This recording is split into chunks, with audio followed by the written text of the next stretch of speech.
ஒவ்வொருவரையும் ஆண்டவர் இந்த பூமியில வைத்தது சாபத்திற்காக அல்ல, ஆசீர்வாதத்திற்காகவே. நாமே இந்த பூமிக்கு ஆசீர்வாதமான மக்கள் தான், அதுல எந்த மாற்று கருத்தும் இல்லை. ஆனால் கர்த்தர் ஒவ்வொருத்தருக்கும் ஒரு ஆவிக்குரிய ரூட் வச்சிருக்கிறார். இந்த ஆவிக்குரிய பாதையில போகும்போது, உதாரணமா இப்ப ஆபிரகாம் எடுத்துக்கோங்களேன். அவர் அந்த மெசபொத்தாமியா தேசத்துல இருந்து, கல்தையர் பட்டணத்துல இருந்து அவர் கானானுக்கு போக வேண்டும். இது உலக பிரகாரமாய் அவருக்கு கொடுக்கப்பட்ட ஒரு டாஸ்க். ஆனால் இவைகளுக்கு நடுவே ஒரு ஆவிக்குரிய ஆசீர்வாதம் அவருக்கு வந்து கொண்டே இருக்கிறது. என்னவென்று சொன்னால், இதனோடு கூட அவர் புறப்பட்டு போகும்பொழுது அவருக்கு ஈசாக்கு வர வேண்டும். அந்த ஈசாக்கின் வழியாக கிறிஸ்துவின் சந்ததி, கலாத்தியர் எழுதும் போது அந்த சந்ததி கிறிஸ்துவே என்று எழுதுகிறார். அந்த சந்ததி கிறிஸ்து வர வேண்டும்.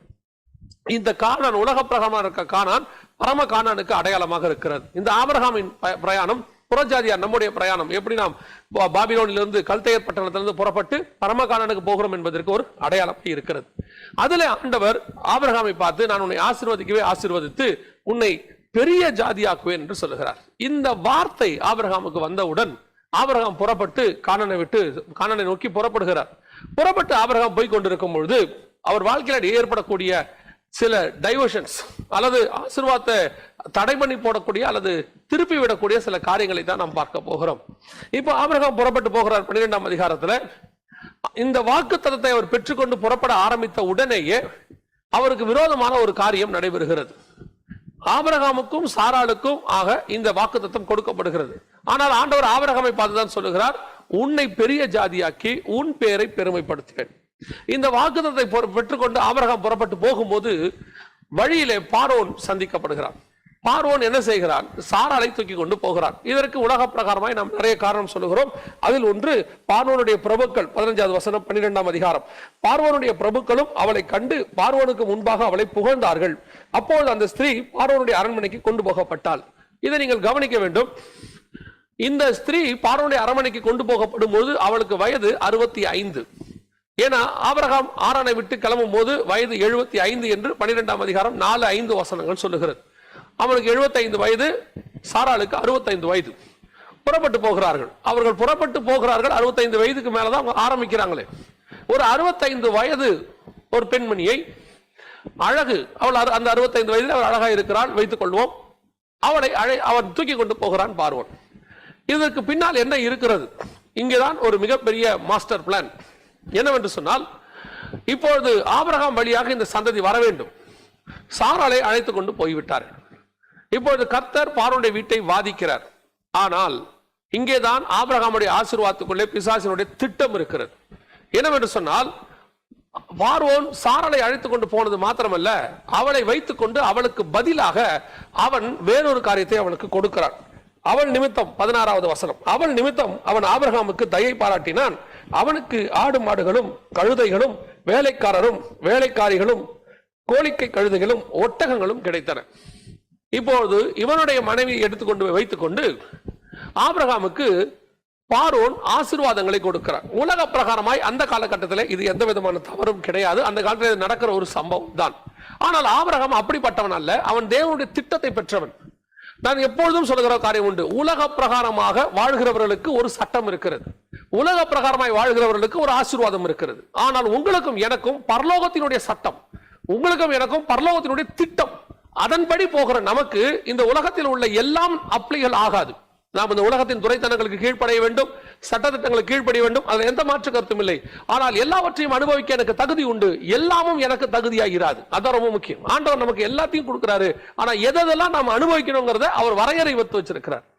ஆவிக்குரியவர்கள் எல்லாவற்றையும் அனுபவித்து விட முடியாது உலக பிரகாரமாக. அதே மாதிரி தான் ஆபிரகாம் தேவனுடைய திட்டத்தை பெற்ற மனுஷன். இந்த உலக பிரகாரமாக எல்லாம் பெற்றுக்கொள்ளக்கூடியதை அவன் பெற்றுக்கொள்ள முடியாது. இப்பொழுது பார்வோன் கொடுக்கிற ஆசீர்வாதம், இந்த ஆசீர்வாதத்தை அவன் வாங்குறான். உலக பிரகாரமாய் பார்த்தால் அது சரி. ஆனால் நம்முடைய காலத்துக்கு, நம்முடைய ஆவிக்குரிய விதத்தில் யோசித்து பாருங்கள். அவனுடைய மனைவியை கொண்டு போய் வைத்துக் கொண்டு அதற்கு மாற்றாக அவன் சில காரியங்களை கொடுக்கிறான். இப்பொழுது ஆபிரகாம் எல்லாவற்றையும் வாங்கிக் கொள்ளுகிறார். இப்பொழுது வாங்கிக் கொண்டது மாத்திரமல்ல, அந்த இடத்துல ஒரு சாபம் அவருக்குள்ளே நுழைகிறது. எப்படி ஒரு ஓமையில நாம் வாசிக்கிறோம், நீ நல்ல விதைகளை தானே விதைத்தீர், சாத்தான் எப்படி கலைகளை விதைத்தான் என்று சொல்லி நாம் நித்திரை பண்ணும்போது சாத்தான் கலைகளை விதைத்தான் என்று சொல்லி பார்க்கிறோம். அதே மாதிரி ஆபிரகாமுடைய ஆசீர்வாதத்துக்குள்ள ஒரு கலையை கொண்டு வந்து பார்வோன் விதைக்கிறான். பார்வோன் வழியாக பிசாசு விதைக்கிறான். என்ன நடக்கிறது? இப்பொழுது வேலைக்காரர்களும் வேலைக்காரர்களும் கொடுக்கப்பட்டார்கள். ஆண்டவர் பார்வோனை தடுக்கிறார். தடுத்து விட்டு வாதிக்கிறார். அதன் பழைய அவன் திருப்பி அனுப்பி விடுகிறான். சாராள் வந்து விட்டாள். சாராளை வைத்துக் கொண்டு அவன் கொடுத்த ஆசீர்வாதங்களை வாங்கி கொண்டு ஆபிரகாம் சாராள் வந்தவுடன் என்ன செய்திருக்க வேண்டும் என்று சொன்னால், அந்த ஆசீர்வாதங்களை திருப்பி தந்திருக்க வேண்டும். என் மனைவியை வைத்துக் கொண்டு கொடுத்த ஆசீர்வாதம் இது, ஆகவே இது எனக்கு வேண்டாம், இதை நீ வைத்துக்கொள், என்னை ஆசீர்வதிக்க கர்த்தர் வல்லமை உள்ளவராய் இருக்கிறார் என்று சொல்லி இருக்க வேண்டும். ஆனால் அதை அவன் சொல்லவில்லை. சொல்லாதபடிக்கு அவன் என்ன செய்தான்? அதே அதிகாரம் கடைசி வசனம், பார்வோன் அவனை குறித்து தன் மனுஷருக்கு கட்டளை கொடுத்தான். அவர்கள் அவனையும் அவன் மனைவியும் அவனுக்கு உண்டான எல்லாவற்றையும் அனுப்பிவிட்டார்கள். ஆரானிலிருந்து புறப்படும் போது ஆரானின் மனிதர்கள் தான் அவனோடு கூட இருந்தார்கள் என்று 13ஆம் அதிகாரம் சொல்லுகிறது. ஆரானில் சவதரித்த மனிதர்கள். ஆனால் பார்வோன் இடத்துல வரும்போது பார்வோன் கொடுத்த மனிதர்கள் அவரோடு கூட வருகிறார்கள். அதில் ஒன்றுதான் ஆகார். இந்த ஆகார் வந்த உடனே இந்த ஆகார் வழியாகத்தான் ஆபிரகாம் வாழ்க்கையில ஒரு கலை விதைக்கப்படுகிறது. 15ஆம் அதிகாரம் வரைக்கும் பிரச்சனை இல்லை.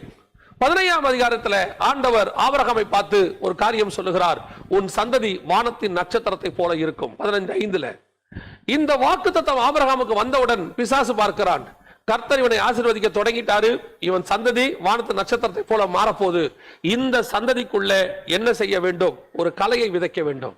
இப்போது அவன் சாராள் மூலமாகவே ஆகாரை கொண்டு வந்து கொடுக்கிறான். சாராள் வழியாக கொண்டு வருகிறான்.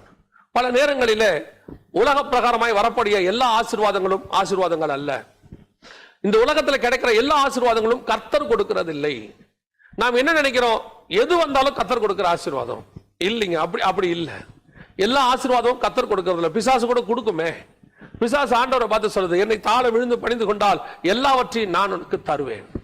பிசாசு ஆசீர்வாதங்களை கொடுக்கும். எது தேவனிடத்திலிருந்து வருது, எது பிசாசு கிட்ட இருந்து வருதுங்கிறத நாம கொஞ்சம் நிதானிச்சு பார்க்கணும்.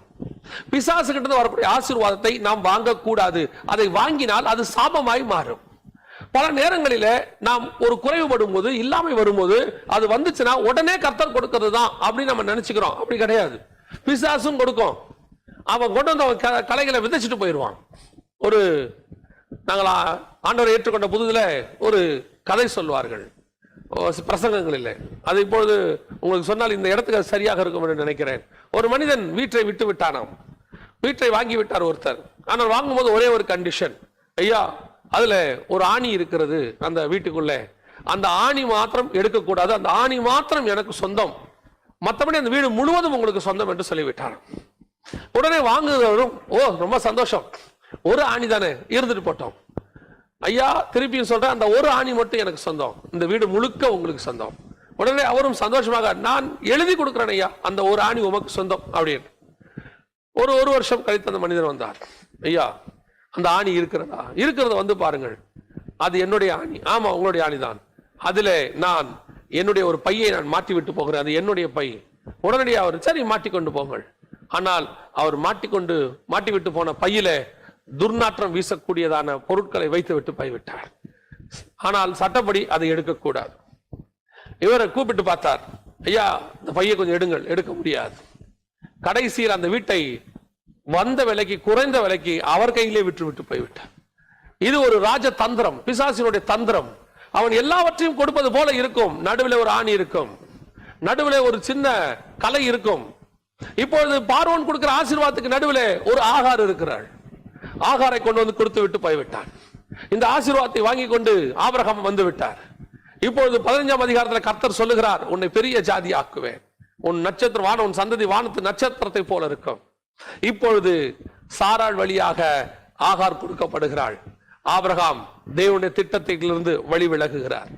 இப்பொழுது ஆகாரோடு கூட இணைகிறார். ஆகார் மூலமாக ஒரு சந்ததி வருகிறது. ஆகாரின் சந்ததியை யோசித்து பாருங்கள். வேதம் சொல்லுகிறது, அவன் துஷ்ட மனுஷனாக இருப்பான். அவன் துஷ்ட மனுஷனாக இருப்பான். ஒரு நீதிமானின் சந்ததியிலே, கர்த்தரால் அழைக்கப்பட்ட ஒரு மனுஷனுடைய சந்ததியிலே, ஒரு தீர்க்கதரிசியினுடைய சந்ததியிலே, தேவனுடைய பரலோகத்தின் திட்டத்தை பெற்றுக்கொண்டு பிரயாணப்படுகிற ஒருத்தருடைய சந்ததிக்குள்ளே துஷ்ட மனுஷன் வருகிறான்.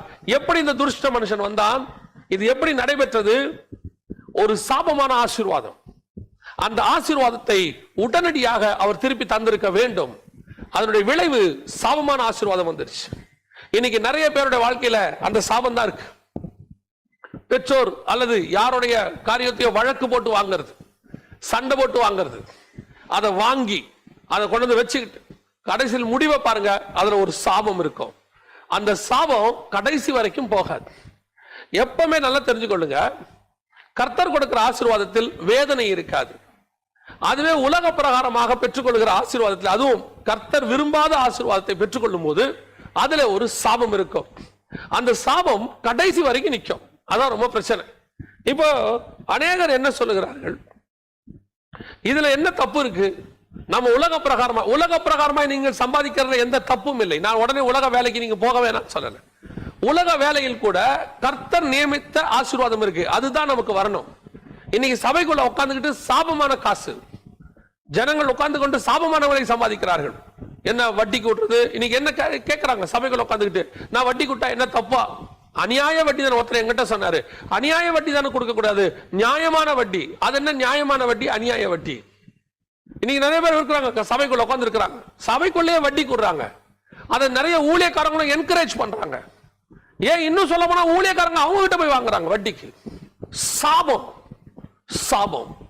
அந்த பணம் உன்னை ஒரு நாள் கண்டிப்பாக அந்த சாபத்தை உன் தலையில கொண்டு வந்து நிறுத்தும். அவருடைய விளைவு என்ன தெரியுமா? உன் சந்ததியில ஒரு துஷ்ட மனுஷன் பிறப்பான். நிறைய அரசாங்க அதிகாரிகளை நான் பார்த்திருக்கிறேன். லஞ்ச பணம், லஞ்சத்துல வாங்கி வீடு, லஞ்சத்துல வாங்கி பொருள் எல்லாத்தையும் சேர்த்துருவாங்க. கடைசி என்ன நடக்கும் தெரியுமா? ஒரு துஷ்ட மனுஷன், அவன் சந்ததி துஷ்ட சந்ததியாக இருக்கும். எத்தனை பேர் அரசாங்க அதிகாரிகள், நான் வெறும் அரசாங்க அதிகாரிகள் சொல்றேன், தப்பாய் சம்பாதிக்கிறவனுடைய ஒவ்வொருத்தருடைய சந்ததி பின்னாலும் ஒரு துஷ்ட மனுஷன் இருப்பான், கண்டிப்பாக இருப்பான். இது அவங்களுக்கு தெரிய மாட்டேங்குது. ஐயோ, ஏன் என் பிள்ளை இப்படி இருக்குது? நான் என் பிள்ளை நல்லா செல்லமா தானே வளர்த்தேன்.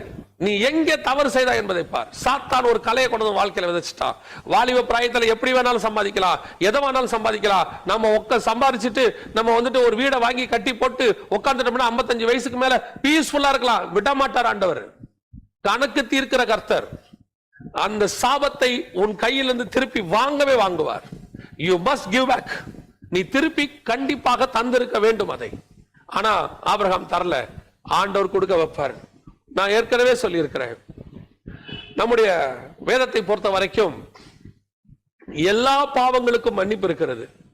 ஆனால் இந்த பணம் என்கிற விஷயம், பொருளாசை, பணம் என்கிற விஷயத்தில் மாத்திரம் மன்னிப்பு அல்ல, அதற்கு திருப்பி கொடுக்கிற ஒரு காரியத்தை கர்த்தர் வச்சிருக்கிறார்.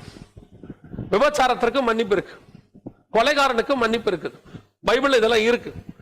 கோபக்காரனுக்கு மன்னிப்பு இருக்குது. இயேசு கிறிஸ்துவின் ரத்தம் சகல பாவங்களையும் மன்னிக்கும். ஆனால் இந்த பணம், பொருளாசை அப்படிங்கிற ஒரு விஷயம் வரும்போது மட்டும் அதுக்கு ஆண்டவர் மன்னிச்சாலும் திருப்பி கொடுக்கணுங்கிற கான்செப்டா வச்சிருக்கிறார். மத்தேயு 5:26 என்ன வாசிக்கிறோம்? உனக்கு உன் சகோதரனோடு கூட குறை உண்டானால் முதலில் நீ அவனோடு கூட ஒப்புரவாகு, ஒரு காசு கொடுத்து தீரு மட்டும் நீ இவ்விடத்திலிருந்து புறப்பட மாட்டாய்னு பலிபீடத்துக்கிட்ட தான் ஆண்டவர் சொல்றார். திருப்பி கொடுத்தா மட்டும்தான் அது தீரும். எதுக்கு சொல்ல வரேன்? நிறைய அரசாங்க அதிகாரிகள் அல்லது ஆரம்பத்தில் வட்டி கூடுறவங்க, இல்ல தவறான முறையில் சம்பாதிக்கிறவங்க, அக்கிரம செய்கைக்காரங்க எல்லாம் செஞ்சிடறாங்க. எல்லாத்தையும் செஞ்சு பணத்தை சம்பாதிச்சுட்டு அவங்க என்ன நினைக்கிறாங்க, இது எல்லாத்தையும் நாம சம்பாதிச்சாச்சு, கடைசி காலத்துல நல்லவங்களா மாறிடுவாங்க. இன்னும் சொல்ல போனா ரட்சிக்கப்பட்டுருவாங்க. ரட்சிக்கப்பட்ட பிறகு ஆண்டவருக்குள்ள வந்துருவாங்க. ஆண்டவருக்குள்ள வந்துட்டு ஒரு 50-55 வயசு வரும்போது அவங்க செய்ய வேண்டிய ஒரு காரியம், ரட்சிக்கப்பட்ட உடனே அவங்க என்ன செஞ்சிருக்கணும்னு கேட்டீங்கன்னா, இந்த வீடு அநியாயமாய் சம்பாதிக்கப்பட்ட வீடு, இந்த வீடு லஞ்சத்துல வந்தது, இந்த வீடு வட்டியில வந்தது, இந்த வீடு வழக்கு போட்டு வாங்கி அக்கா தங்கச்சிகளை ஏமாத்தி சம்பாதிச்சது. எத்தனை பேர் அக்கா தங்கச்சிகளை ஏமாத்தி வழக்கு போட்டு சண்டை போட்டு நடுத்தருக்கு இழுத்தி வைத்தறிச்சலோடு கூட சம்பாதிக்கிறவங்க எத்தனை பேர் இருக்கிறாங்க? அந்த ஆஸ்தி உனக்கு நிலைக்காது. ஒருவேளை உன் சந்ததி தப்பிச்சுக்கொள்ளும், உனக்கு அடுத்த சந்ததி மாட்டிக்கொள்ளும். கன்ஃபார்மா. அவங்க என்ன செய்யறாங்க?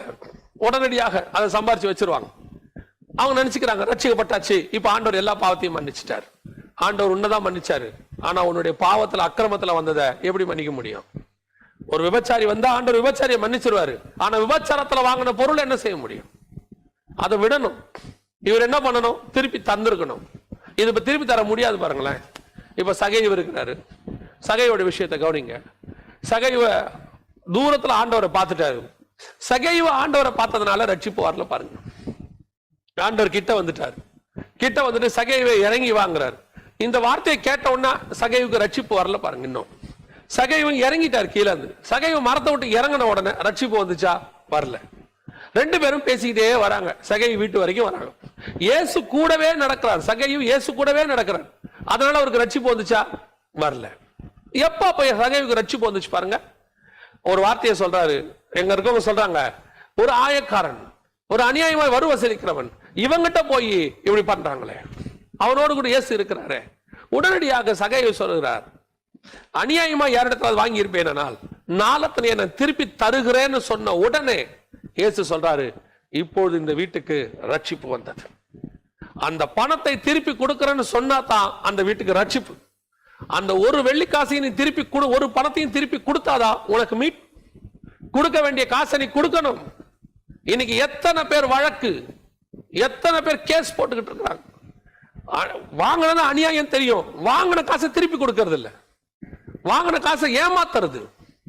நினைச்சுக்காத சட்டப்படி ஜெயிச்சிட்டோம். நிறைய பேர் நினைச்சுக்கிறாங்க ஆஸ்பர்லாம் நம்ம ஜெயிச்சிட்டோம், இனி நம்மள ஒண்ணு யாரும் ஒண்ணும் பண்ண முடியாது, கேஸ் போட்டு வாங்கிட்டோம். பார்த்துக்கிட்டு இருக்கிறார் கர்த்தர், கணக்கு தீர்க்கிற கர்த்தர். வச்சு ஒரு ஆண்டு ஒரு இடத்துல ஆண்டவர் வச்சு கரெக்டா ஒரு கணக்கை தீர்ப்பார், நிதானமாக தீர்ப்பார். எப்ப தீர்ப்பார் தெரியுமா? அதான் சொல்வேன், அந்த அரசாங்க அதிகாரிகளோ அல்லது லஞ்சத்துல பணம் வாங்குறவர்களோ அல்லது வந்துட்டு அநியாயமா சம்பாதிக்கிறவர்களோ ரட்சிக்கப்பட்ட உடனே திருப்பி கொடுத்துடணும் பாருங்க. இன்னைக்கு சபையில சொல்ல மாட்டேங்கிறாங்க, ஏன்னா பணக்காரங்க வந்த உடனே அக்செப்ட் பண்ணிக்கிறோம். அந்த பணக்காரங்க எப்படி பணக்காரங்கன்னு நமக்கு தெரியாது பாருங்களேன். என்ன நடக்குது? ஒரு 10 வருஷம் அப்படியே வந்துட்டே இருப்பாங்க. திடீர்னு ஒரு நாள் கிட்னி ஃபெயிலியர் ஆகும், திடீர்னு ஒரு நாள் மொத்தம் அப்படியே ஒண்ணுன்னா அடி வாங்கும். ஊழியக்காரங்க என்ன நினைக்கிறாங்க, நல்ல மனுஷன், நல்ல சகோதரன், ஏன் இவருக்கு இப்படி நடக்குது, ஏன் இந்த சகோதரிக்கு இப்படி நடக்குது, ஏன் இப்படி வராங்க? கிட்னி ஃபெயிலியர் ஆறவங்களுக்கு எல்லாம் இதான் காரணம்னு நினைச்சிடாதீங்க. உடனே நம்ம கிட்னி ஃபெயிலியர் ஆனவங்களுக்கு எல்லாம் ஏதோ காசு தான் ப்ராப்ளம், அப்படி இல்லை. உன்ன ஒரு உதாரணத்துக்கு சொல்றேன், ஏதோ ஒரு இடத்துல கர்த்தர் கை வைப்பார், உன்னுடைய காசை திருப்பி கொடுக்க வைப்பார். இல்லாத பட்சத்தில் இதைத்தான் செய்வார். ஏன் தெரியுமா? நீதியை சரி கட்டணும் ஆண்டவர், நீதியை சரி கட்டணும். ஆண்டவருக்கு உங்க சரீரத்தை விட உங்கள் ஆத்மா ரொம்ப முக்கியம். சரீரத்தை வாதித்தாவது உன் ஆத்மாவை காப்பாற்ற கர்த்தர் விரும்புகிறார். இன்னைக்கு ஏமாற்றி வாங்கினவர்கள் நல்லா வாழ்ந்தா சரித்திரமே இல்லைங்க, சாபமான காசு. எனக்கு ஒருத்தரை தெரியும், தன்னுடைய அக்கா தங்கச்சி எல்லாரையும் ஏமாற்றி ஒருத்தருக்கு ஒரு சொத்தையும் கொடுக்காம கேஸ் போட்டு எல்லாத்தையும் வாங்கிக்கிட்டாங்க. போதாத குறைச்சலுக்கு தன்னுடைய கணவனுடைய அக்கா தங்கச்சிகள் அவங்களுடைய சொத்தையும் ஏமாத்தி அவங்கள கேஸ் போட்டு மிரட்டி வாங்கிட்டாங்க. இப்ப ஏறக்குறைய 10 பேருடைய சொத்து அவங்க கையில இருந்துச்சு. நான் நேரடியாக பார்த்தவன், 10 பேருடைய சொத்து கையில இருந்துச்சு.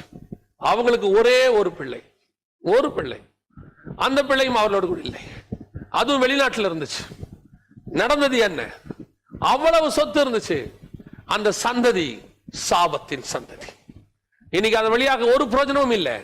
எல்லா அக்கா தங்கச்சி ஏமாத்தி சம்பாரிச்ச காசு அந்த சந்ததியில் வந்த அந்த ஒரு பிள்ளைக்கும் நிம்மதி கிடையாது. அதனுடைய பிள்ளைகளுக்கு நல்ல வாழ்க்கை அமையல. சாபம், சாபம். திருப்பி கொடுத்துருங்க, அதான் நல்லது. நீ எதை எடுத்தியோ அதை கொண்டு போய் திருப்பி கொடுத்துருங்க அவங்க கிட்ட, அதுதான் நல்லது. இல்லைன்னா அந்த சாபம் எங்க வரைக்கும் வரும் தெரியுங்களா? அதுதான் ரொம்ப கஷ்டங்க. அந்த சாபம் எங்க வரைக்கும் வரும் வாசிச்சு பாருங்க. ஆதியாகமத்தின் புஸ்தகம் 25ஆம் அதிகாரம், ஆதியாகமத்தின் புஸ்தகம் 25ஆம் அதிகாரத்துல 7வது வசனம். ஆபிரகாம் என்ன செய்கிறாரு? 6வது வசனம். ஆபிரகாமுக்கு இருந்த மறுமணியாட்டிகளின் பிள்ளைகளுக்கோ ஆபிரகாம் நன்கொடைகளை கொடுத்து தான் உயிரோடு இருக்கும் போதே அவர்களை தன் குமாரனாகிய ஈசாக்கை விட்டு கிழக்கே போக கீழ் தேசத்துக்கு அனுப்பி விட்டான். என்ன பண்றாரு? ஆபிரகாம் கரெக்ட் பண்ண பாக்குறாரு, எல்லாத்தையும் கரெக்ட் பண்ணிட்டாரு, எல்லாரையும் கீழ் தேசத்துக்கு அனுப்பிட்டாரு. ஆனா நடந்தது என்ன? 9வது வசனம். அவன் குமாரனாகிய ஈசாக்கும் இஸ்மவேலும் மம்ரேக்கு எதிரே ஏத்தியனான சோகாரின் குமாரனாகிய எப்ரோனின் நிலத்தில் உள்ள மக்பேலா என்னப்பட்ட குகையிலே அவனை அடக்கம் பண்ணினார்கள். என்ன நடக்குது? எல்லாரையும் அனுப்பிட்டாரு, உயிரோடு இருக்கும் போதே அனுப்பிட்டாரு. தன் மகன் ஈசாக்கை விட்டு யாரும் அவனை டிஸ்டர்ப் பண்ணக்கூடாதுன்னு அனுப்பி விட்டுட்டாரு. பரிசுகளை கொடுத்து தேவையான எல்லா கிஃப்டையும் கொடுத்து அனுப்பி விட்டுட்டாரு. ஆனா சாகும் போது யார் அடக்கம் பண்றா பாத்தீங்களா? ஈசாக்கும் இஸ்மவேலும். இந்த சாபம் போகவே இல்லை பாருங்க. சாவல வந்து துஷ்ட மனுஷன் நிக்கிறான் பாருங்க. ஒரு நீதிமானுடைய சந்ததி, ஒரு நீதிமானுடைய மரணத்துக்குள்ள ஒரு துஷ்ட மனுஷன் வந்து நிக்கிறான். எல்லாரையும் அனுப்பின ஆபிரகாமால இஸ்மவேல அனுப்ப முடியல பாருங்க. காரணம் என்ன? சாபத்தின் காசு, தன் மனைவியை வைத்து கொடுக்கப்பட்ட காசு, அதை பெற்றுக்கொண்டார். இம்மிடியேட்டா திருப்பி கொடுத்துருக்கணும். இந்தப்பா நீ என் மனைவியை கொடுத்துட்ட, இதான் நீ வச்சுக்க, இது எனக்கு வேண்டாம். ஆசீர்வதிக்கிறவர் கர்த்தர். அதனுடைய விளைவு என்ன? இன்னைக்கு நீதிமானின் சந்ததிக்குள்ள ஒரு கள்ள விதை விதைக்கப்பட்டு ஒரு மனுஷன் உருவாகி எங்க வந்து நிக்குது? அவனுடைய நிக்குது, மரணம் வரைக்கும் வந்து நிக்குது. நீ சாபமா சம்பாரிச்சது, உங்களுடைய சாப காசு உங்கள் மரணம் வரைக்கும் வந்து நிற்கும். உங்கள் மரணத்திலும் அது வந்து நிற்கும். Very careful. எத்தனை பேர் மறிக்கும் பொழுது அந்த பாடியை எடுக்க விடாம வீடுகள்ல சண்டை நடக்க தெரியுமா? காரணம், தவறான உறவில் பிறந்த பிள்ளைகள் வருகிறது அங்கிருந்து. இவர் எனக்கும் தகப்பன் என்று சொல்லுகிறது. அவர்கள் சொல்லுகிறார்கள், இல்ல நாங்க மட்டும்தான் பிள்ளைகள். ஏன்னா அவங்களுக்கு தெரியாது பாருங்க, இன்னொரு குடும்பம் இருந்ததே தெரிய மாட்டேங்குது. அதனுடைய விளைவு என்ன? வந்து 2 பேரும் நின்னு எனக்கு தேவையானதை செட்டில் பண்ணுங்க, இல்ல நான் பாடியை எடுக்க விட மாட்டேன். நீ ஒருவேளை அது வரைக்கும் ஒரு நீதிமானாக எல்லார் எதிரிலும் வாழ்ந்திருக்கலாம். அந்த நீ செத்த பிறகு உன்னுடைய சாட்சி அங்கே நாறி கொண்டிருக்கிறது. நீ செத்திருப்ப, உங்களால கரெக்ட் பண்ணவே முடியாதப்ப நீங்க படுத்து கிடப்பீங்க. ஆனா உங்களுக்கு முன்னாடி நின்னு உங்களுடைய சாட்சியை கெடுத்து கொண்டிருப்பாங்க. எல்லாரும் சொல்லுவாங்க, இந்த மனுஷனா இவரா இப்படி செஞ்சார், நம்பவே முடியலையே, இவருக்கு இன்னொரு குடும்பமா, இவருக்கு இப்படி. ஏன்? சாபம். சாபம் வந்து நிக்கும். யாருக்கு தெரியாது, மறைச்சு வாழ்க்கை வாழ்ந்துடலாம், நம்ம அப்படி செஞ்சலாம் இப்படி செஞ்சலாம் நினைக்காதீங்க. வெளியரங்கமாக்குகிற கர்த்தர் உயிரோடு இருக்கும் போதே கரெக்ட் பண்ணிடணும். ஆபிரகாமால அதை கரெக்ட் பண்ணவே முடியல பாருங்க. ஏன் முடியல? எல்லாரையும் அனுப்பின ஆபிரகாம், ஆனா இஸ்மவேல் அனுப்பும் போது மட்டும் வசனம் சொல்லுது, ஆண்டவரே சொல்றாரு அந்த இஸ்மவேலை அனுப்பி, சாரால் சொல்றாங்க இஸ்மவேலை அனுப்பி விட்டுருங்க. ஆண்டவர் சொல்றாரு, உன் மனைவி சொல்லுகிறபடி செய். ஆனால் இந்த காரியம் ஆபிரகாமுக்கு மன துக்கமாய் இருந்தது, व्यसனமாய் இருந்தது. ஏன்? 13 வருஷம் ஒண்ணா பழகிட்டாரு. உலக பிரகாரமா பார்த்தா உண்மைதான். ஆனால் நீ கிறிஸ்துவினுடைய அழைப்பை பெற்றவன். நீ அல்ல, நீ கிறிஸ்துவினுடைய அழைப்பை பெற்றவன். உன்னுடைய சந்ததிக்குள்ள யார் இருக்கணும் இருக்கக்கூடாது என்பதை நிர்ணயிக்க வேண்டியவர் கர்த்தர். நீ செய்தது மகாபெரிய தவறு. அதனுடைய விளைவு உன் மரணத்திலும் வந்து நிற்கிறது. அதோட விளைவு இன்னைக்கும் பாருங்க, இஸ்மவேலர்கள் ஏதோ ஒரு ரூபத்துல இஸ்ரவேலுக்கு எதிராகத்தான் நிற்கிறாங்க. ஏதோ ஒரு ரூபத்துல எதிராகத்தான் நிற்பாங்க. கவனிச்சு கொள்ளுங்க. கர்த்தர் நம்மை ஆசீர்வதிக்க விரும்புகிறார், நம்மை பெரிய ஜாதியாக்க விரும்புகிறார். ஆனால் ஸ்பிரிச்சுவலாக அதுல நம்ம கொண்டு வந்து மாம்சத்தை நுழைக்க கூடாது. மாம்சத்தை நுழைக்க கூடாது. இந்த ஈசாக்கை பத்தி பேசும்போது, இந்த ஆவிக்குரிய சந்ததியை பத்தி பேசும்போது ரொம்ப அழகா ஒரு காரியத்தை செய்யறார். 14ஆம் அதிகாரத்துல உன்னை அடுத்து ஈசாக்க பத்தி பேச போறார். 15ஆம் அதிகாரத்துல ஈசாக்க பத்தி ஆண்டவர் பேச போறார். உனக்கு ஒரு குமாரனை தருவேன்னு சொல்ல போறார். உன் கர்ப்பப்பிறப்பா இருப்பவனே உனக்கு சந்ததியா இருப்பான்னு சொல்ல போறார். அதுக்கு முன்னாடி ஒரு உடன்படிக்கை ஏற்படுத்துறார். என்ன உடன்படிக்கை? மெல்கிசேதேக்கு அப்பமும் ரசமும் கொண்டு வரார். இந்த உடன்படிக்கையின்படிதான் ஆபிரகாம் வாங்குறார். அதன்படித்தான் ஈசாக்கு வரணும். அந்த ஈசாக்கின் சந்ததியில் தான் கிறிஸ்து வரணும். கிறிஸ்து தான் அந்த உடன்படிக்கையை கொண்டு வந்து ஆரம்பிக்கணும். அதனுடைய மாடலை தான் இங்க ஆபிரகாமுக்கு செய்யறாங்க. அப்பமும் ரசமும். அது கிறிஸ்து வந்து அப்பமும் ரசமும் எடுத்து திருப்பி கொடுக்கணும். இதைத்தான் கிறிஸ்து சொல்றாரு, ஆபிரகாமின் நாட்களை பார்க்க ஆவலாயிருந்தார். ஏன்? இந்த கம்யூனியன் வாங்குற அந்த உடன்படிக்கை நாட்கள், புதிய உடன்படிக்கை நாட்கள், பரலோகத்துக்கு வாசல் திறக்கிற நாள், இயேசுவின் சரீரமாகிய அந்த திரைச்சிலை கிளிற நாள், அந்த அப்பத்தை எடுத்து கொடுக்கிறார். இதுதான் அங்க வாங்குறார். இந்த மேலான கம்யூனியன் மெல்கிசேதேக்கு கிறிஸ்துவின் மூலமாக செய்யப்படுகிற அந்த உடன்படிக்கை தான் ஆபிரகாமுக்கு நிர்ணயிக்கப்பட்டது.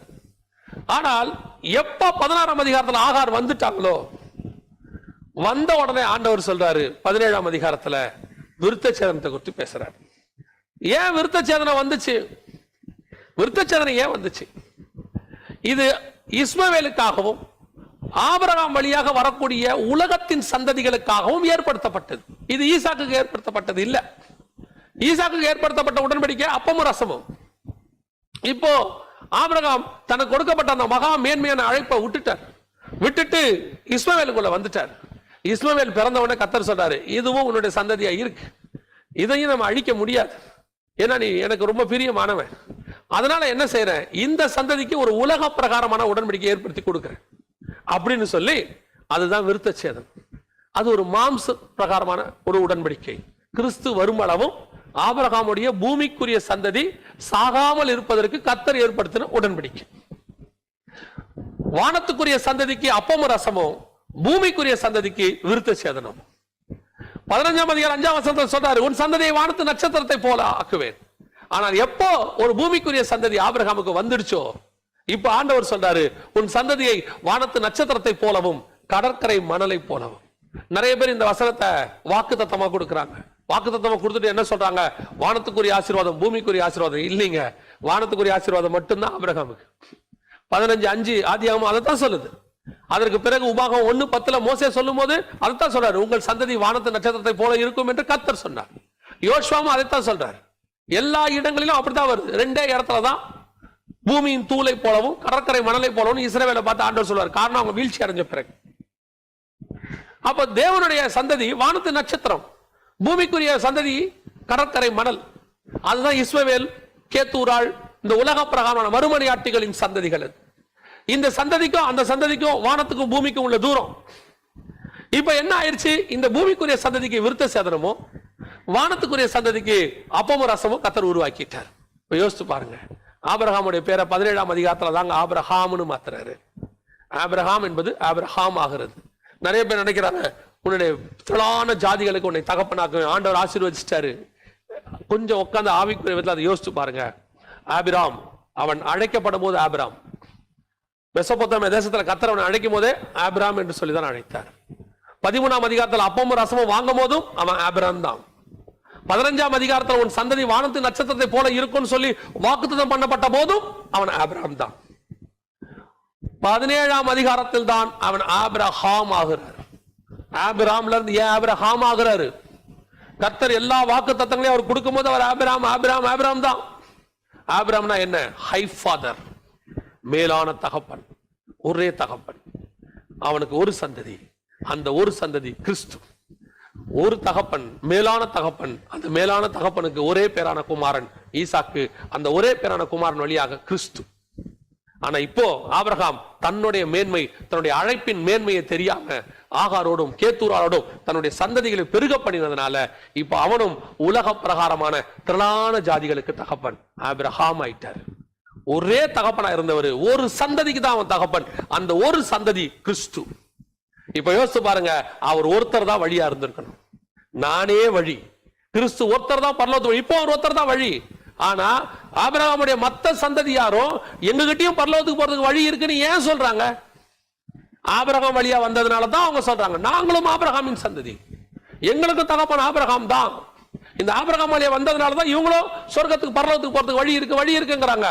இந்த சந்ததிகள்லாம் வராம இருந்திருந்தால் ஒரே சந்ததி கிறிஸ்து, அவர் ஒருவரே வழியா இருந்திருப்பார். ஆபிரகாம் பண்ண சின்ன தப்பு. தேவன் கொடுத்த ஆசீர்வாதத்துக்குள்ள கலையை கொண்டு வந்து பிசாசு விதைத்தான். மேன்மையான அழைப்பு போயிருச்சு, மேன்மையான அழைப்பு போயிருச்சு. ஹை ஃபாதர் அது போயிட்டு பூமியில் உள்ள திரளான, அவன் வானத்தில் உள்ள அந்த ஒரு சந்ததிக்கு மட்டும் தகப்பனா இருக்க வேண்டியவன். யோசிச்சு பாருங்க, பூமியில் உள்ள அத்தனை பேருக்கும் இப்ப அவன் தகப்பனாகி வேர்ல்ட்லி ஃபாதரா மாறிட்டான். ஹெவன்லி ஃபாதர் அவன். அந்த ஹெவன்லி ஃபாதருக்கு முன்னடையாளமானவன். அந்த ஹெவன்லி ஃபாதருக்குடைய முன்னடையாளமா, அதாவது ஒரு மாதிரியாக இங்க கொண்டு வந்து வச்சார் அவனை. அவன் சாராளுடைய பேச்சை கேட்டு ஆகாரோடு கூட இணைந்ததுனால 17ஆம் அதிகாரத்துல கர்த்தர் சொல்லிட்டாரு, இனி ஆபிரகாமா இருப்பார், இனி திரளான ஜாதிகளுக்கு தகப்பன். ஒரு விருத்த சேதனம், உலக பிரகாரமான ஆசீர்வாதத்துக்கு திருப்பி விட்டுட்டார். அவன் வானத்துக்குரிய ஆசீர்வாதம். எப்போ ஆசீர்வாதத்துக்குள்ள ஒரு களை விதைக்கப்படுதோ, ஒரு சின்ன களை, ஐயோ யோசிச்சு பாருங்க, ஏன் ராகேல் வழியில செத்து போனாங்க? புறப்பட்டாங்க 2 பேரும், லேயாலும் ராகேலும். ஒரு சின்ன சொரூபம் கொண்டு வந்து கூடாரத்துக்குள்ள வச்சு மூலிப்பேட்டை போட்டு உட்கார்ந்தாங்க. தேவனுடைய சந்ததியாகிய இஸ்ரவேலுடைய சந்ததிக்குள்ள ஒரு சொரூபம் உள்ளே வந்தது.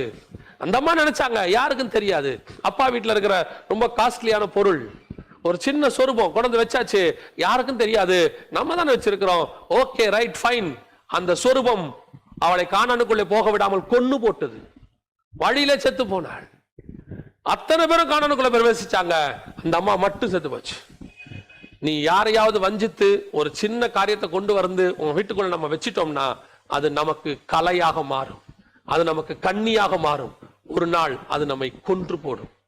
இன்னைக்கு ஆபிரகாமுடைய சந்ததி பூமி ஃபுல்லா பரவிருச்சு. இன்னைக்கு உலக பிரகாரமா எல்லாம் ஆபிரகாமின் சந்ததி தான். ஆபிரகாமை உலகம் ஃபுல்லா ஆசீர்வதிக்கப்பட்டிருக்கு. ஆனா ஆக்சுவலா எப்படி இருந்திருக்கும் தெரியுமா?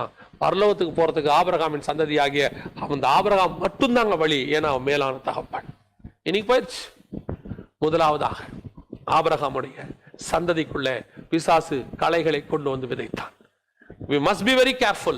யார் எதை கொடுத்தாலும் வாங்கறதுக்கு யோசிக்கணும்.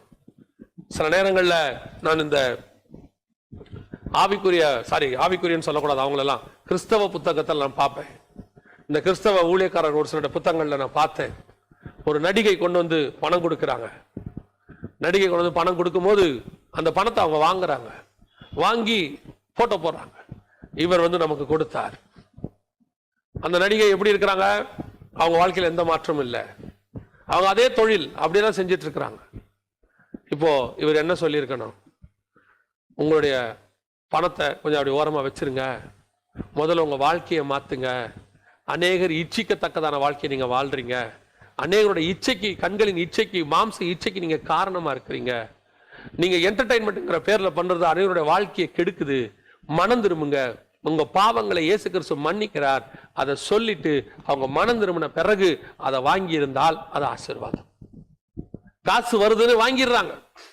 உங்களுக்கு தெரியுமா, பழைய ஏற்பாட்டுல கொண்டு வந்து அவங்க கொடுப்பாங்க காணிக்க. வசனம் சொல்லுது, ஜனங்களுடைய பாவங்களை சுமக்கும்படி நீ தேவ சமூகத்தில் நிற்க வேண்டும். ஆசாரியன் யார் தெரியுமா? ஜனங்களுடைய பாவங்களை சுமக்கிறார். இயேசு கிறிஸ்து ஜனங்களுடைய பாவங்களை சுமந்து நிற்கிறார். இப்போ அந்த இடத்துல நம்மளை வச்சிருக்கிறார். என் ஆடுகளை மேய்ப்பாயாக உங்களை வச்சிருக்கிறார்.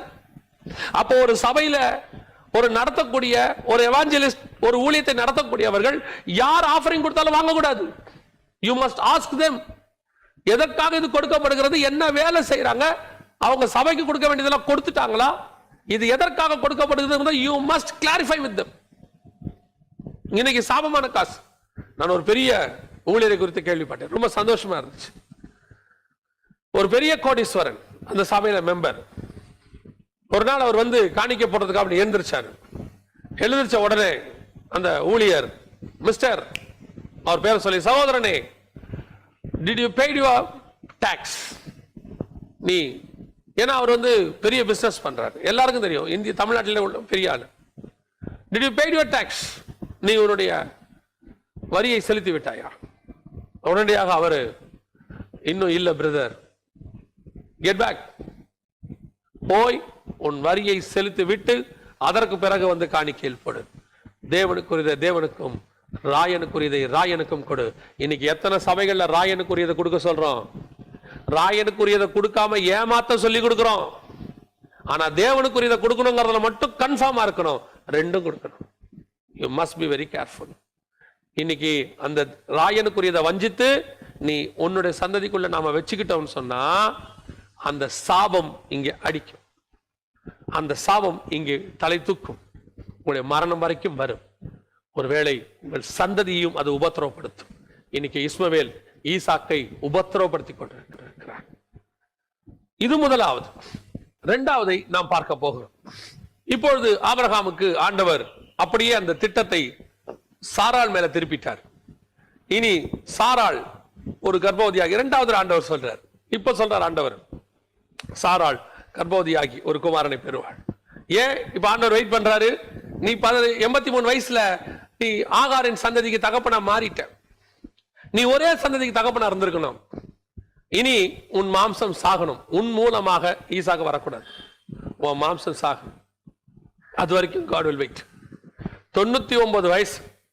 இப்படி அவர் சொல்லுகிறார், என் மாம்சம் செத்து போச்சு, சாராளுடைய கர்ப்பம் செத்து போச்சு, இதுக்கு மேல எனக்கு சந்ததி வராது. தஸ் ரைட், இது ரைட் பாத். இப்பதான் அடுத்த ஆசீர்வாதத்தை நான் உனக்கு கொடுக்கணும். இப்போ ஆண்டவர் சொல்றாரு, சாராள் அடுத்த உற்பவ காலத்துல நிச்சயமாய் ஒரு குமாரனை பெறுவார். இப்ப எல்லாம் சொல்லியாச்சு. இப்ப ஆச்சரியம் பாருங்களேன், 20ஆம் அதிகாரத்துல ஆபிரகாம் அபிடம் விட்டு தென்தேசத்துக்கு பிரயாணம் பண்ணி காதேசுக்கும் சூருக்கும் நடுவாக குடியேறி கேராரூரிலே தங்கினான். இப்ப இங்க வசனம் சொல்லுது, அபிமெலேக்குன்னு ஒரு ராஜா இருக்கிறார். இவர் என்ன பண்றாரு? திருப்பி சாராளை தூக்கிட்டு போயிடுறாரு. இப்ப யோசிச்சு பாருங்க, சாராளுக்கு வயசு 90. இப்ப தூக்கிட்டு போயிடுறாரு. இப்ப என்னங்க தூக்கிட்டு போனாரு? இப்ப அழகா இருந்தாரா? அப்படிலாம் அங்க வசனமே சொல்லுற. அந்த ஸ்திரீ நிமித்தம் அங்க வந்து அழகா இருந்தா எதுவுமே சொல்லல. ஆள் அனுப்பி சாராளை அனுப்பித்தான், அவ்வளவுதான். அந்த அம்மாக்கு அப்ப வயசு 90. சரீரம் செத்து போச்சு. அவரே சொல்றாரு முந்தின இதுல, சரீரம் செத்து போச்சு. அப்ப இப்ப ஏன் தூக்கிட்டு போனாங்க சாராளை? 65 வயசுலயாவது அழகா இருந்தாலும் தூக்கிட்டு போனாங்க. அதுவும் பிசாசுடைய திட்டம், ஆகாரம் கொடுக்கிறதுக்கு. இப்ப என்ன ஆச்சு? இப்பதான் பிசாசுக்கு தெரியுது, ஆபிரகாம் வழியா ஆண்டவர் வச்சிருந்த சந்ததியை இப்ப யார் மேல மாத்திட்டாரு? சாராள் மேல மாத்திட்டாரு. இப்ப ஆபிரகாம் சாராள், இதுல சாராளுடைய சரீரம் செத்து போச்சு, ஆனாலும் கர்த்தர் ஆசீர்வதிச்சு வாக்கு தத்தத்தின் பிள்ளை யார் மூலியமா வரப்போகுது? சாராள் மூலியமா வரப்போகுது. இப்ப அடுத்த கலையை எங்க விதைக்க பார்க்கறான்? சாராளுக்குள்ள விதைக்க பார்க்கறான். இப்ப என்ன செய்யறான் பிசாசு?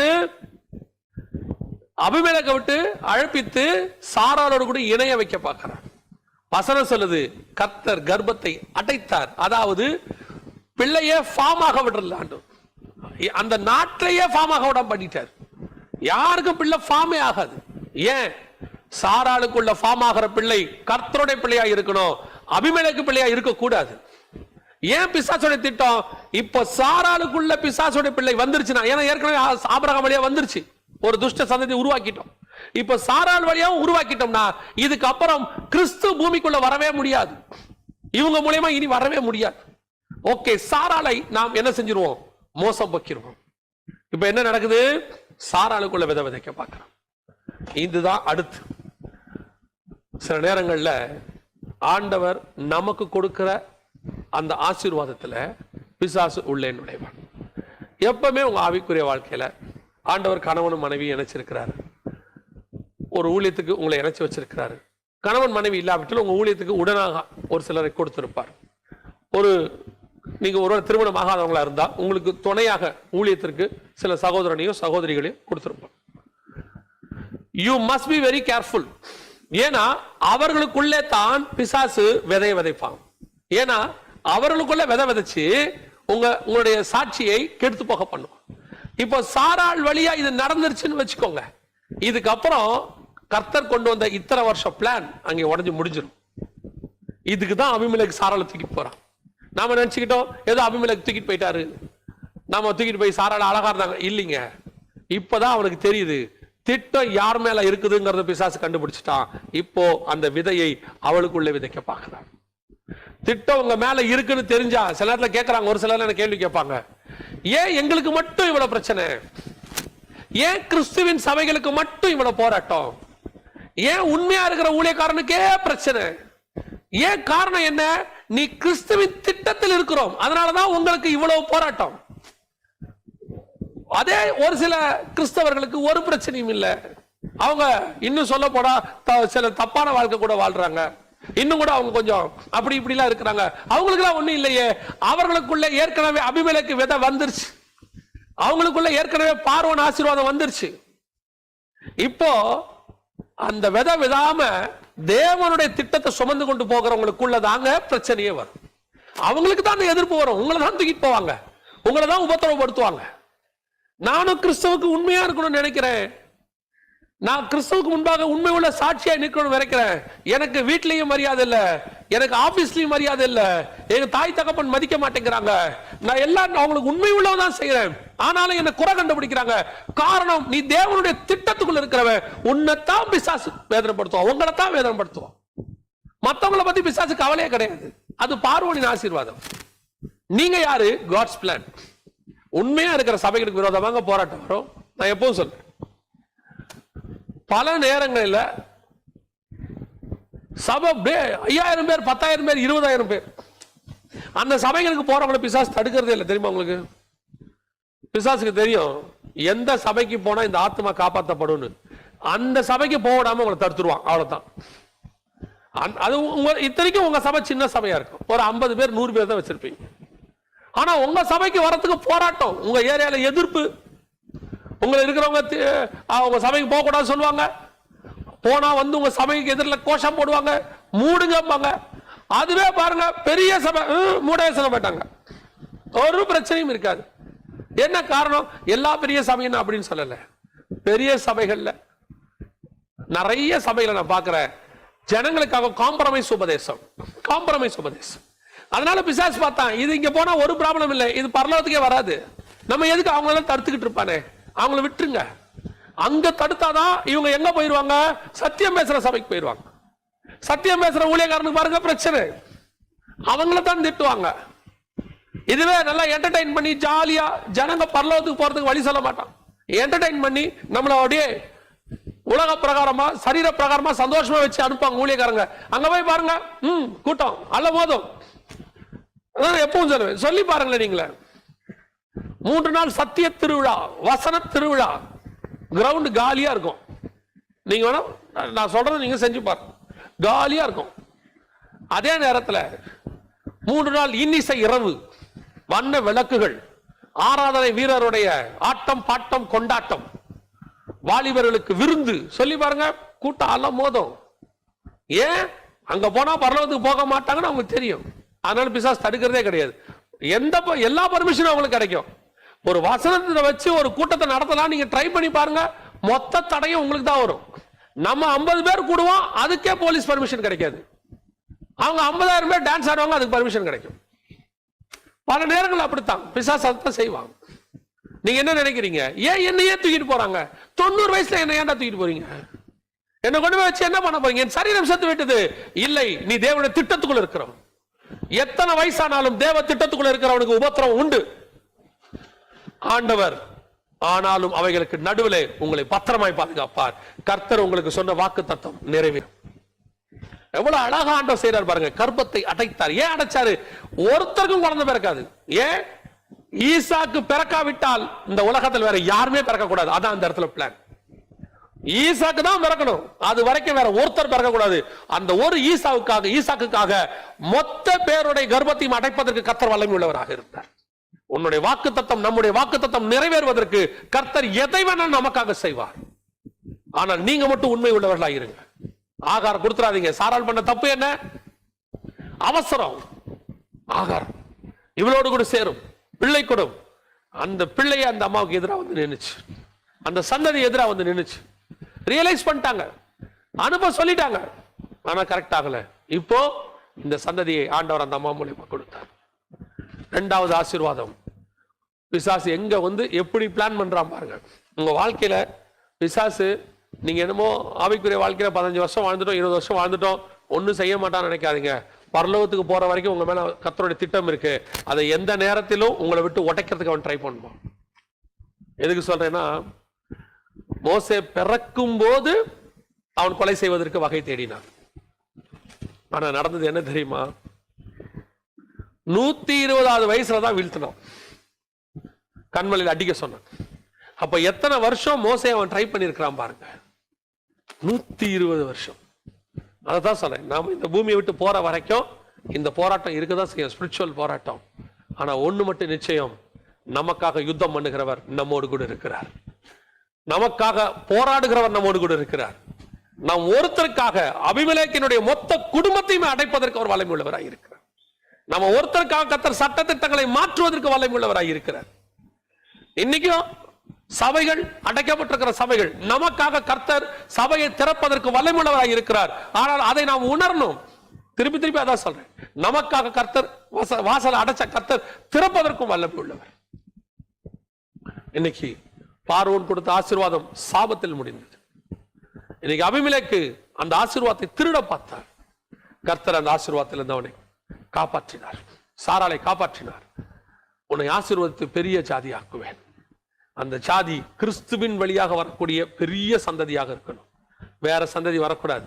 கர்த்தர் உங்களை ஆசீர்வதிச்சாங்களா, அதுல பார்வோனுடைய ஆசீர்வாதம் வந்துடக்கூடாது. உள்ளுக்குள்ள அபிமெலேக்கு உள்ள நுழைஞ்சிடக்கூடாது. பியூரா கர்த்தர் உங்களை ஆசீர்வதிக்க வல்லமை உள்ளவராக இருக்கிறார். என் பிரியமே, என் ரூபவதியே, நீ எழுந்து வா என்று சொல்லி கண்களை மூடுவோம். நல்ல தகப்பனே, சர்வ வல்லமையுள்ள எங்கள் ஆண்டவரே, இந்த அருமையான நாளுக்காக உமக்கு நன்றி. எங்களை கூடி வர பண்ணின தயவுக்காக உமக்கு ஸ்தோத்திரம். இவ்வளவு நேரம் எங்கள் துதிகளையும் ஸ்தோத்திரங்களையும் நீர் அங்கீகரித்தீர் ஆண்டவரே. இப்பொழுது நீர் எங்களோடு கூட பேசுகிறதான ஒரு நேரம், உடைய வசனத்தை அனுப்புகிறதான ஒரு நேரம், எங்கள் ஆவி ஆத்மா சரீரத்துக்கு தேவையானதான வசனத்தை அனுப்புகிறதான ஒரு நேரம். இப்பொழுதும் இந்த காலை வேளையில நீர் எங்களோடு கூட பேசுவீராக, இடைவிடுவீராக, வசனத்தை அனுப்புவீராக, மகிமையினால் நிரப்புவீராக. எங்கள் ஆண்டவர் இயேசுவின் நாமத்தில் ஒப்பு கொடுத்து ஜெபிக்கிறோம் எங்கள் ஜீவனுள்ள நல்ல பிதாவே. உன்னத பாட்டின் புஸ்தகம் 2ஆம் அதிகாரம் 13வது வசனம். அத்திமரம் காய் காய்த்தது, திராட்சை கொடிகள் பூ பூத்து வாசனையும் பரிமளிக்கிறது. என் பிரியமே, என் ரூபவதியே, நீ எழுந்து வா என்று சொல்லி உன்னத பாட்டின் புஸ்தகம் முழுக்க முழுக்க புதிய ஏற்பாட்டு சபையை குறித்து மணவாளனுக்கும் மணவாட்டிக்கும் இருக்கிறதான காரியங்களை ஆண்டவர் பேசிக்கொண்டே இருக்கிறார். இந்த உன்னத பாட்டு முழுக்க நம்ம அப்படிதான் பார்க்கணும். அது புறஜாதி சபை, அதாவது நம்மை குறித்தும் இயேசு கிறிஸ்துக்கு உள்ளதான ஒரு ரிலேஷன்ஷிப் குறித்தும் இங்கே சொல்லப்படுகிறது. இதுல குறிப்பா நம்ம ரூபவதி என்கிறதான தலைப்புல ஏற்கனவே சில செய்திகளை நாம் பார்த்திருக்கிறோம். இன்னைக்கு இந்த ஒரு வசனம் இதை வாசிட்டு இருக்கும்போது, என் பிரியமே என்று சொல்லி ஆண்டவர் கூப்பிடுகிறார். சபையை பார்த்து ஆண்டவர் சொல்லுகிறதான ஒரு மிக முக்கியமான ஒரு விஷயம், என் பிரியமே அப்படின்னு சொல்லி. இது ஒருவேளை கேட்கறதுக்கு ஒரு சாதாரணமாக இருக்கலாம். ஆனால் நீங்கள் வேதத்தை வரைக்கும் பார்த்தீங்கன்னா, எல்லாரையும் கர்த்தர் பிரியம்னு சொன்னதில்லை. எல்லாரையும் பார்த்து ஆண்டவர் தனக்கு பிரியம்னு சொன்னதில்லை. ஆண்டவர் இந்த பிரியப்பட்டு என் பிரியமே அப்படின்னு கூப்பிடுறாருன்னா, அந்த சபைக்கிட்ட ஏதோ ஒரு குவாலிட்டி இருக்கு. குவாலிட்டி இல்லாமல் கர்த்தர் என்ன செய்ய மாட்டார், அப்படி கூப்பிட மாட்டார். இந்த உன்னத பாட்டில் பார்த்தீங்கன்னா நிறைய எருசலேம் குமாரத்திகள் இருக்கிறாங்க. அதாவது நிறைய சபைகள் இருக்கிறது. எல்லா சபையையும் பார்த்து கர்த்தர் என்ன சொல்லவில்லை, என் பிரியமே என்று சொல்லவில்லை. ஒரே ஒரு மணவாட்டியை பார்த்து மாத்திரம் கர்த்தர் சொல்றாரு, என் பிரியமே என்று சொல்லி. அப்போ இந்த மணவாட்டி சபைக்குரிய குணாதிசயம், பிரியப்படுகிறதான அனுபவம், மணவாளன் இடத்துல பிரியமாக இருக்கிறதான நோக்கம். மணவாளனும் மணவாட்டியும் இருக்கலாம், ஆனால் பிரியமாக இருக்கிறாங்கன்றது தான் ரொம்ப முக்கியம். நிறைய பேருடைய வாழ்க்கையில் கேட்டால் சொல்லுவாங்க, ஏதோ குடும்பம் ஓடிக்கிட்டு இருக்குது அப்படிம்பாங்க. காரணம் என்ன, குடும்பம் இருக்கிறது, பிள்ளைகள் இருக்கிறார்கள், எல்லாமே இருக்குது, ஆனால் பிரியம் இருக்கிறதா? இன்றைக்கும் நிறைய சபைகளுக்கும் தேவனுக்கும் நடுவில் அப்படி தான் இருக்குது ரிலேஷன்ஷிப். சபைகள் இருக்கிறது, தேவனை ஆராதிக்கிறோம், கூட்டம் வருது, எல்லாம் இருக்குது, ஆனால் சபை தேவன் மேல் பிரியமாக இருக்கிறதா? அந்த சபையினிடத்துல தேவன் பிரியமாக இருக்கிறாரா?